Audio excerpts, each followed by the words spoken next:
nice red. Look at that red. Look at that red. That's a great, nice red right there. You can see this point comes out, and the wind is pushing the bait toward the redfish, and the redfish are waiting there to ambush right there on that point. So I've had a lot of success in these types of environments where the current's coming in and around.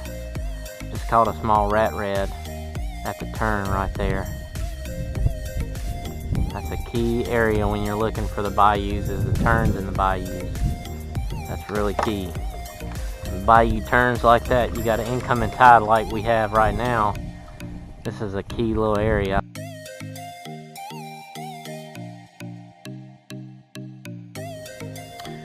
Okay guys, I hope y'all are having a really great week so far. I just kind of wanted to do a video on what are some things that really stick out to me when I'm marsh fishing, or what are some of the patterns that I've learned when I'm marsh fishing.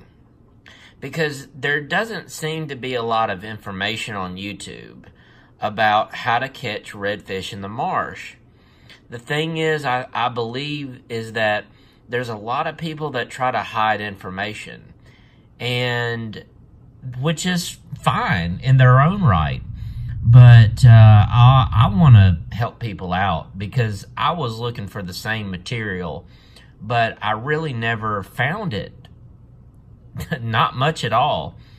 Especially if it, if it was free material like I'm giving you today. I mean, that's hard to find. So I pulled up my laptop and I pulled up the spots that I was really doing well last weekend. And one of the spots that I was really productive in, that I found some redfish in, and I caught that 23 inch redfish, was right here on this point. Now, what is that? What is that? Look at my cursor. What is all that along? It looks like almost grass, but I can tell you it's not. I can tell you that that is oysters. And what was happening that day in the morning was, it was a low tide, and so most of the water was pulled out. This is really shallow up in here. When that water pulled out, that's when I was catching reds right here. And also, not only on this point, but I was catching them on this point as well. So, and that's a pattern right there that I have found to be consistent throughout whatever marsh that you're in.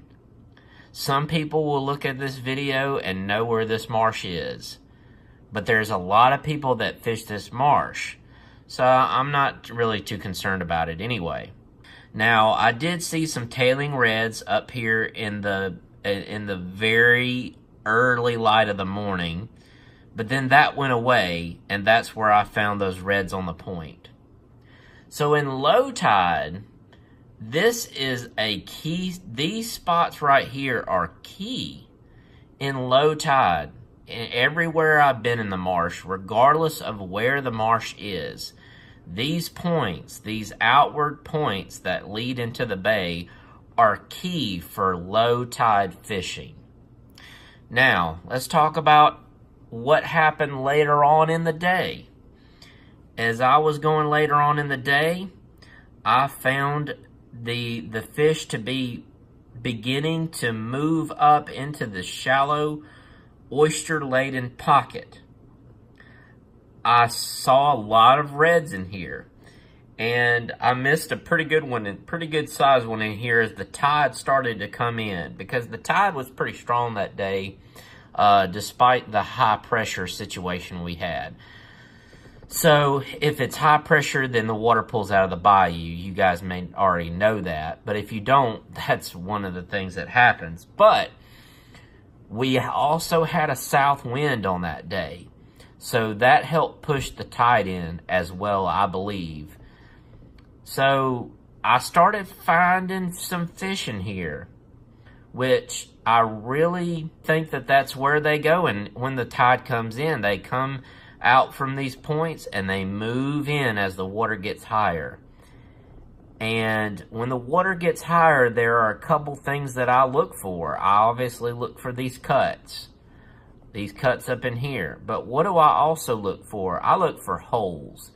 This is an island right here. And look at the depth differences between this little flat right here, it was really shallow, and this area right here, there is a hole. And I found reds in that hole there near the island. So those are key places to look for in high tide. I also found some reds feeding right here where my cursor is. Hope you guys can see that. But I've been catching reds right there in that hole where the tide kind of comes into the bank and washes this stuff out. Guys, I'm telling you a lot here, so leave me a thumbs up. But one of the things as well is I found them here as well. Now, this is another good spot in high tide. When you have these creeks that jut in and out like this, and the outside end of the creek channel has much more depth because the bank is washed out. So this is another key area right here to look for in high tide. So those are kind of some of the differences between what you're looking at when you're fishing high tide and low tide. Because in a high tide situation, the fish might not be out here. They may be in here. It's a good chance, it's a better chance that they're in here by my experience. Now, in a low tide situation, it's a bigger chance that they're out here on the points. So I hope you guys enjoyed this video.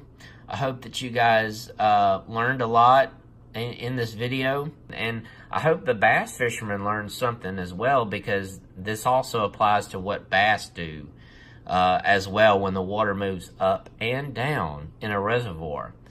So take care, guys, and like, comment, and subscribe. Hit that notification bell as well. We'll see you.